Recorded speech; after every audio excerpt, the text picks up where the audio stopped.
दोस्तों, आज मैं आपको जो कहानी सुनाने जा रही हूँ, ये कहानी है काली और गोरी परियों के बंटवारे की। तो चलिए दोस्तों, देखते हैं आज की ये कहानी। बहुत समय पहले की बात है। परी लोक की रानी सपना परी को कई वर्षों के बाद बहुत ही प्यारी दो जुड़वा बेटियां हुई, जिस वजह से पूरे परी लोक में जश्न का माहौल था। हर तरफ खुशियाँ ही खुशियाँ थी। रानी परी भी उस दिन बहुत ही ज्यादा खुश थी। और फिर रानी परी अपनी दोनों बेटियों का बहुत ही अच्छे से पालन पोषण करने लगी। फिर समय के साथ साथ रानी परी की दोनों बेटियां बड़ी हो गईं। रानी परी ने अपनी एक बेटी का नाम मोहिनी और दूसरी बेटी का नाम रूपाली रखा।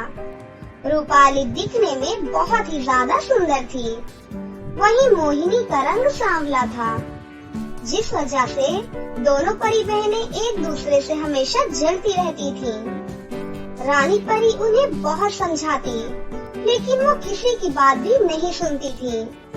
ऐसे ही एक दिन वो दोनों बहनें किसी बात पर एक दूसरे से झगड़ रही थी। माँ, आज फिर ये मोहिनी की बच्ची मेरा जादुई मेकअप लगाकर कॉलेज चली गई। आज मैं इसे बिल्कुल नहीं छोड़ूंगी। घर आते ही मैं उसके कोयले जैसे चेहरे को बिल्कुल काला कर दूंगी। बेटी, ऐसा नहीं करते। मोहिनी तेरी बहन है। देखो, तुम दोनों बहनें हमेशा मिलजुल कर रहा करो।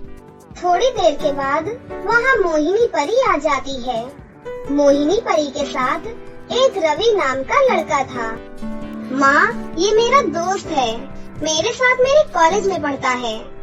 आज मैंने इससे पिज्जा बनाकर खिलाने का वादा किया था, इसीलिए मैं इसे घर लेकर आई हूँ। ये तुमने बहुत अच्छा किया बेटी, इसी बहाने मुझे भी पिज्जा खाने को मिलेगा। लेकिन तुम कोई जादुई पिज्जा मत बनाना, अपने हाथों से खुद पिज्जा बनाना, क्योंकि जादुई पिज्जा खाते खाते मैं बोर हो गई हूँ। ठीक है माँ, मैं जादुई पिज्जा नहीं बनाऊंगी। इतना कहकर मोहिनी परी रसोई घर में पिज्जा बनाने के लिए चली जाती है। दूसरी तरफ रवि को देख रूपाली परी मन ही मन बहुत गुस्सा होती है। अरे, रवि तो बहुत ही हैंडसम है। मोहिनी ने जरूर अपनी चिकनी चुपड़ी बातों का जाल फेंककर इसे अपने जाल में फंसाया होगा। आज मैं इन दोनों की दोस्ती तोड़ कर रहूंगी। थोड़ी देर के बाद मोहिनी परी एक बड़ा सा पिज्जा बनाकर रवि के पास लेकर आती है। तभी रूपाली परी अपनी जादुई छड़ी की शक्ति से पिज्जा के अंदर कॉकरोच प्रकट कर देती है। रवि जैसे ही उठाकर पिज्जा को खाने जाता है कि तभी उसे पिज्जा में कॉकरोच दिखाई देता है। मोहिनी, ये तुमने कैसा पिज्जा बनाया है? इसके अंदर तो इतना बड़ा कॉकरोच है। लगता है तुम बिल्कुल भी साफ सफाई का ध्यान नहीं रखती हो। अगर मैंने ये पिज्जा खा लिया होता तो मैं बीमार पड़ जाता। अब मैं तुमसे कभी बात नहीं करूँगा। उसके बाद नाराज होकर रवि वहाँ से चला जाता है। उसके जाते ही रूपाली जोर जोर से हंसने लगती है। ये देख मोहिनी परी समझ जाती है कि ये सब रूपाली ने ही किया है। फिर एक दिन रूपाली परी अपने दोस्त पीयूष के साथ जादुई कालीन पर बैठकर जंगल की सैर कर रही थी कि तभी मोहिनी परी अपनी जादुई छड़ी की शक्ति से उस कालीन में आग लगा देती है। अरे, ये मेरी जादुई कालीन में आग कैसे लग गई? इतने में वो दोनों आसमान से गिरने लगते हैं और रूपाली और पीयूष नदी के किनारे कीचड़ में जा गिरते हैं। उन्हें कीचड़ में देख दूसरी परियां जोर जोर से हंसने लगती हैं। इस बात से पीयूष को बहुत गुस्सा आता है। मेरे सभी दोस्त कहते हैं कि तुम एक बहुत ही बुरी परी हो। उन्होंने मुझे तुम्हारे साथ घूमने से मना किया था, लेकिन मैं एक नंबर का बेवकूफ था जो तुमसे दोस्ती कर बैठा। मैं आज के बाद तुमसे कभी नहीं मिलूंगा। इतना कहकर पीयूष वहाँ से गुस्से में चला जाता है। पीयूष के जाते ही मोहिनी परी वहाँ पर आ जाती है। क्यों रूपाली, कीचड़ में नहाकर कैसा लग रहा है? तूने उस दिन रवि से मेरी दोस्ती तोड़ी थी ना, इसलिए आज पीयूष से तेरी दोस्ती तोड़कर मैंने अपना बदला ले लिया है। इस तरह से दोनों परी बहनें हमेशा एक दूसरे को परेशान करने के बहाने ढूंढती रहती थी। फिर एक दिन किसी बात को लेकर दोनों के बीच खूब लड़ाई होने लगती है। माँ, मैं इस चुड़ैल के साथ एक पल भी नहीं रह सकती हूँ। अरे जा, मुझे भी तुझ जैसी डायन के साथ रहने का कोई शौक नहीं है। फिर आखिरकार तंग आकर सपना रानी परी उन दोनों बहनों के लिए अलग से एक एक घर बनवा देती हैं और वो दोनों बहनें खुशी से अपने अपने घर में रहने लगती हैं।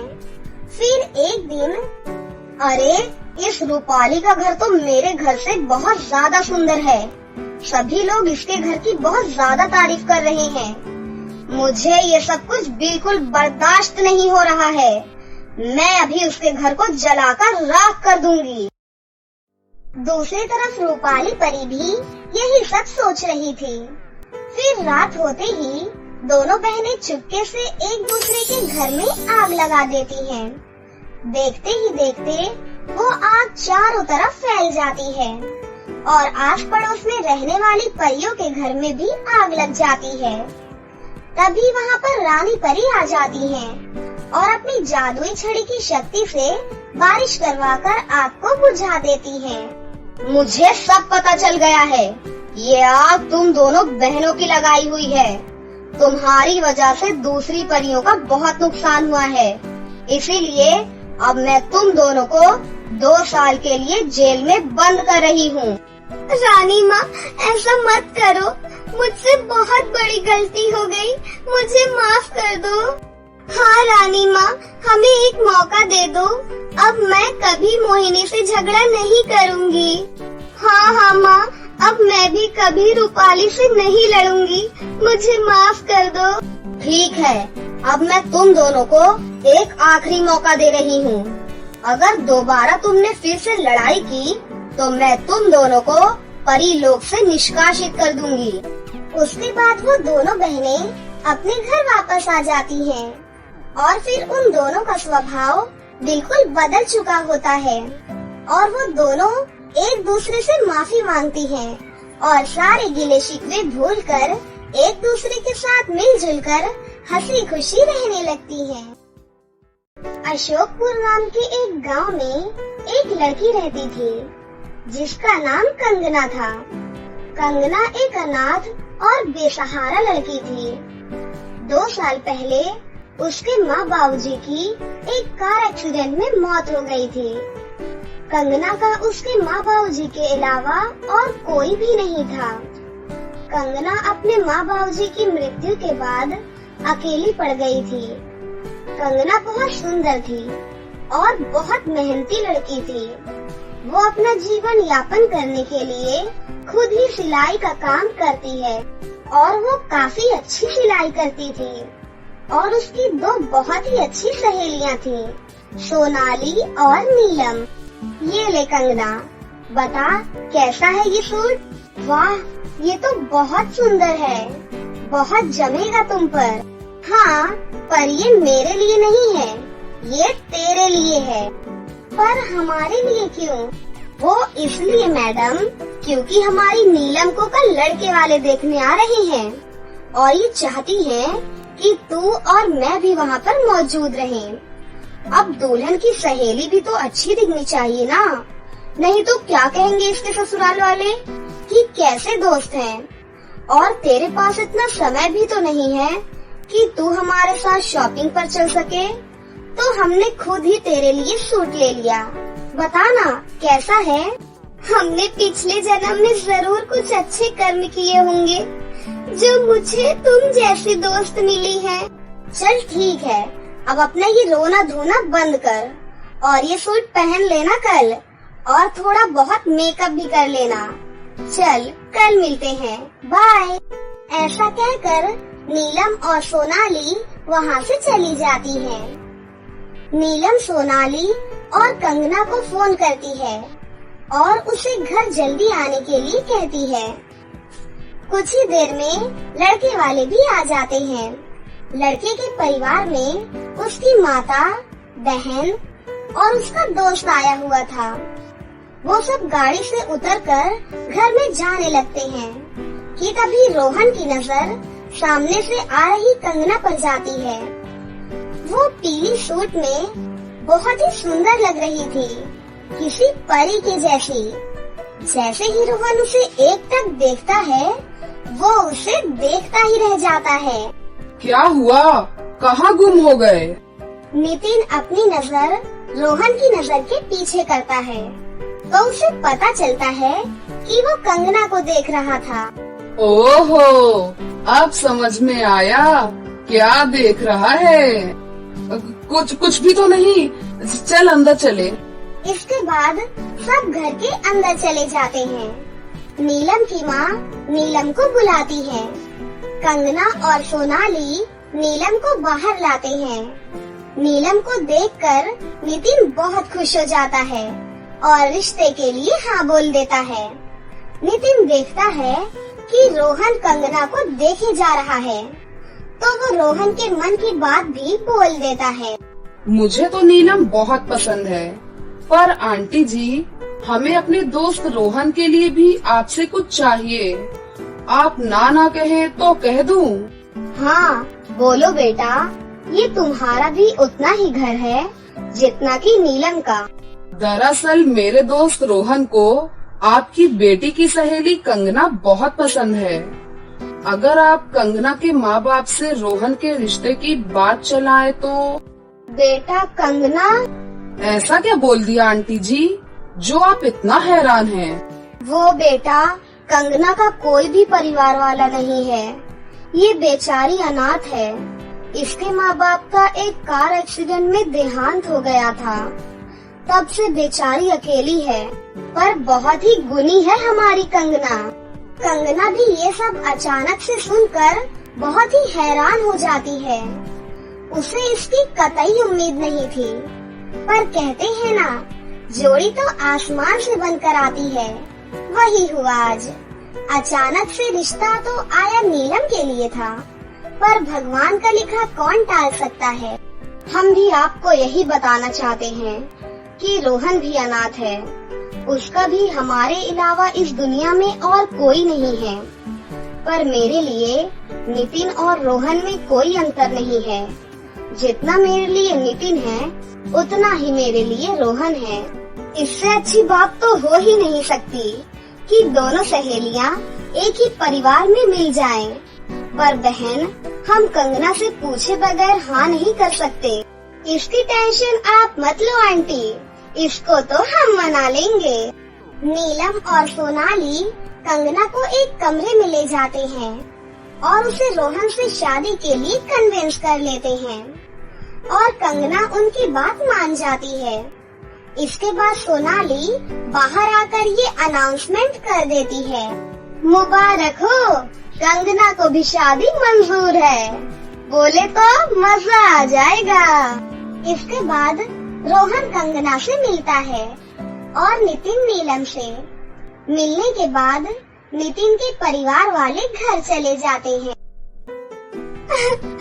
मैं खुद को कितना बदनसीब समझती थी कि भगवान ने मेरे माँ बाप मुझसे छीन लिए, पर आज मैं ये कहना चाहती हूँ कि मैं बहुत खुश नसीब हूँ कि मुझे इतने अच्छे दोस्त मिले और इतनी प्यारी माँ जो मुझे अपनी सगी बेटी से भी ज्यादा चाहती है।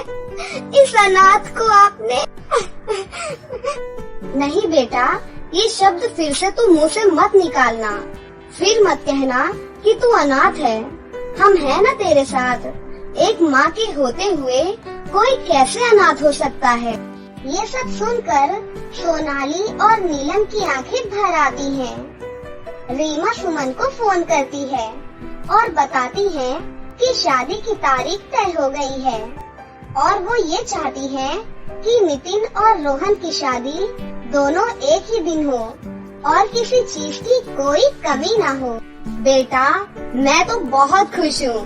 तेरी शादी की तारीख तय हो गई है और तेरी और कंगना की शादी एक ही दिन एक ही मंडप में होगी। हाँ माँ, तुम सच कह रही हो। मैं जाकर ये खुशखबरी सोनाली को और कंगना को सुनाती हूँ। नीलम दौड़ते हुए कंगना की दुकान पर जाती है। आराम से नीलम, तुझे चोट लग जाएगी। आखिर वो दिन आ ही गया। कौन सा दिन? अब हम तो हुए परदेसी, के तेरा यहाँ कोई नहीं, के तेरा यहाँ कोई नहीं। बहुत बेसुरा गाती है तू। अपना फटा हुआ ढोल बंद कर और काम की बात बता। अच्छा जी, तो सुन कि कंगना और मेरी शादी की तारीख तय हो गई है। आज से ठीक 10 दिन के बाद हम तो तुझे छोड़कर अपने पिया के घर चले जाएंगे। ये सब सुनकर कंगना रोने लग जाती है। तब सोनाली उसे शांत कराती है।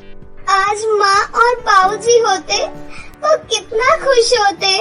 वो जहाँ भी हैं, वो वहाँ से सब देख रहे हैं और वो भी खुश होंगे कि उनकी बेटी को कितना अच्छा हमसफर मिला है। कंगना अपने आंसू पोंछती है। चलो ठीक है, हमको कुछ शॉपिंग भी करनी है और कैटरीना वाला लहंगा भी तो लेना है हमें। और हमें भी तो। और तू क्या लेगी कंगना? मेरे पास मेरी माँ की शादी का लहंगा है। मेरा बहुत मन है कि मैं वही पहनूं। उसको पहनने से मुझे ऐसा लगेगा कि जैसे मेरी माँ मेरे साथ है। नीलम का घर फूलों से सजा हुआ होता है। हर तरफ फूल लगे हुए थे। लड़ियाँ भी चमक रही थी और मेहमानों का आना शुरू हो जाता है। बच्चे इधर उधर खेल रहे होते हैं। कंगना और नीलम दोनों तैयार हो जाते हैं। वो दोनों बेसब्री से बारात का इंतजार कर रही थी। बारात भी आ जाती है। पंडित जी ने दुल्हनों को नीचे बुलाने के लिए कहा। सोनाली दोनों को नीचे ले आती है। पंडित जी ने मंत्र पढ़ने शुरू कर दिए। शादी में कन्यादान के लिए पंडित जी पहले नीलम के पिता को पुकारते हैं। नीलम के पिताजी नीलम का कन्यादान कर देते हैं, जिसके बाद पंडित जी कंगना के पिताजी को बुलाते हैं, पर कोई वहाँ पर नहीं आता। वो उसे दूसरी बार बुलाते हैं। कहाँ हैं इनके पिताजी? वो आगे क्यों नहीं आ रहे? पंडित जी, हमारे पिताजी नहीं हैं, हम अनाथ हैं। इतने में नीलम के पिताजी आगे आ जाते हैं। ऐसा नहीं बोलते बेटा, मेरे लिए तुम में और नीलम में कोई फर्क नहीं है। जैसे नीलम मेरी बेटी है, वैसे तुम भी हो। लोगों को तो एक भी कन्यादान नसीब नहीं होता, और देखो मैं कितना नसीब वाला हूँ। मुझे 2 बेटियों का कन्यादान करने का सौभाग्य प्राप्त हुआ है। क्या मैं आपको पिताजी बुला सकती हूँ? हाँ बेटा। आपने मुझ अनाथ को अपनी सगी बेटी से भी ज्यादा प्यार किया है। आपने मुझ जैसी कन्या का विवाह करवाया और कन्यादान भी किया। सच में मैं अपने आप को बहुत खुशनसीब समझती हूँ जो मुझे इतने प्यार करने वाले लोग मिले हैं। इसके बाद कंगना और नीलम की शादी संपन्न हो जाती है। वो खुशी खुशी अपने ससुराल में चली जाती हैं और उन दोनों को अपने ससुराल में बहुत प्यार मिलता है। और कंगना अब अनाथ नहीं है। रोहन के माँ बाप भी उसके माँ बाप हैं। तो दोस्तों, कैसी लगी आपको हमारी ये कहानी? अगर आपको हमारी कहानी अच्छी लगी हो तो इसे जरूर लाइक करें। साथ ही हमारे चैनल को सब्सक्राइब भी कर लें और बेल आइकन को दबाना ना भूलें। मिलते हैं अगली वीडियो में। धन्यवाद।